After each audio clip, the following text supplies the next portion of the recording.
If Andy Warhol had been raised on Minecraft, he might have made something like The People's Joker, a tech art treatise inspired by an enduring pop myth, then filtered through an anti-corporate queer lens. This is a movie to rally around and reckon with. Early on in the film, the main character, a trans woman who finds her identity as Joker the Harlequin in a dystopian Gotham City, describes her life as a, quote, blurry, cracked mosaic of gender revelations. That's also the perfect way to characterize the aesthetics of the movie. The People's Joker looks and feels like a warehouse's worth of art installations, all influenced by Batman mythology and queer identity, that have been piled on top of each other, then jolted with an electric current. Although co-written, directed, and edited by star Vera Drew, this is less the auteurist grand gesture those credits would suggest, and more of an artistically inclusive free-for-all, made from many hands. Along with co-writer Brie LaRose, the film's credits list more than 100 creative contributors, whose unique skills formed everything from the character designs to the background imagery to the costumes. Not that The People's Joker is a frivolous hodgepodge. Communally made but deeply personal, with a coherent narrative drive and committed vision, the movie employs green screen gimmickry, animation of all kinds, and lickety-split editing to repurpose a story we've been told a million times into a baddie Bildungsroman. How so? As a child, after telling her mother that she feels as if she was born in the wrong body, Joker is prescribed Smilex, a green gas that forces her face into a garish grin.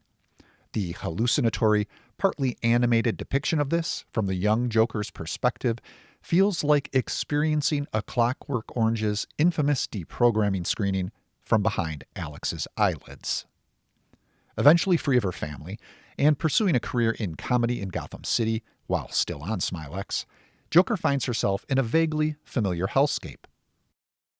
Drew's background is as an editor and director for alt-comedy projects like Tim Heidecker's On Cinema at the Cinema and Sacha Baron Cohen's Who is America.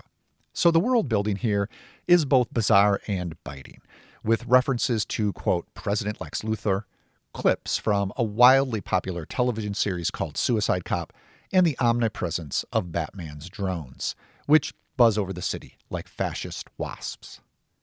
If this sounds like a copyright nightmare, you're right. Despite direct references to Warner Brothers material of all kinds, Drew has managed to stave off corporate censorship by claiming fair use.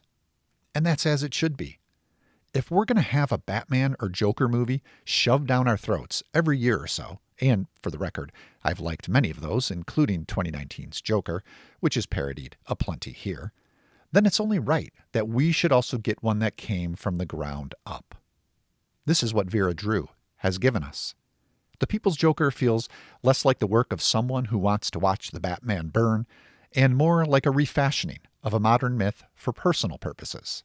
It's the ultimate kill the author gesture, one that ironically gives birth to another author. No, even better. A community of authors working together to create something wholly new and true.